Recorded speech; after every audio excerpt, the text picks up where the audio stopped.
สบายดีสองคำสวรรค์แชนแนลวันนี้ก็มาเจอกับน้องนายเนาะบริลงคลิปดนเนาะจะลูกไงเป็นบ่าวหุ่นดียังอยู่กับอมวยคือเก่าเนาะตอนนี้ก็เป็นเดือน10แล้วเนาะเดือน10แหละอากาศก็ค่อนข้างดีเนาะแดดแห้งมานี่เดี๋ยวถ่ายบรรยากาศเอาหมอมเพื่อนให้เบิ่งเนาะบรรยากาศก็สีประมาณนี้เนาะบรรยากาศเนาะก็สีเป็นแดดๆนิดนึงแต่อากาศดีเลยอากาศดี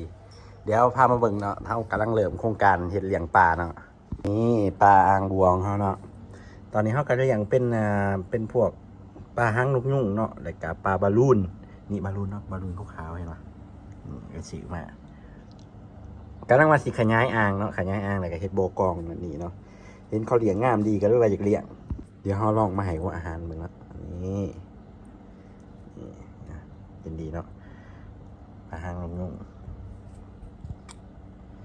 ลงคลิปดนเนาะหายหน้าหายตาไปดนเดี๋ยวหลังๆ2นี้มากก็จะค่อยๆเฮ็ดคลิปทยอยลงเนาะเดี๋ยวอาทิตย์หน้าเขาจะมีไปลินไทยเนาะแล้วก็มีไปคำชะโนดนั่นนี่นะแล้วเขาจะมาถ่ายอัปเดตให้เบิ่งว่าเขาเฮ็ดยังไงช่วงนี้ก็เพราะว่าช่วงนี้ก็คุ้มเวียกเนาะเฮ็ดเป็นเฟอร์นิเจอร์เนาะเฮ็ดเป็นเฟอร์นิเจอร์เฮ็ดหลายอย่างกำลังสั่งเครื่องเขาเนาะกำลังสั่งเครื่อง CNC เขาเลยไปแสนปลายบาทนักหนาเนาะหาเงินช่วงนี้หาเงินเลี้ยงในเบิ่งนะสบายดีคนเขาเบิ่งนะลูกแต่กินมึงเนี่ยกินเก่งเกิน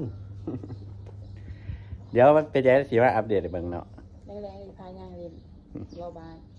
ถ้าคลิปนี้ก็ไม่มียังไรเนาะมาเปิดหัวคลิปเปิดเรียงเล่าซื้อเพราะว่าเขาจะได้เห็นคลิปลงตลอดหลังจากนี้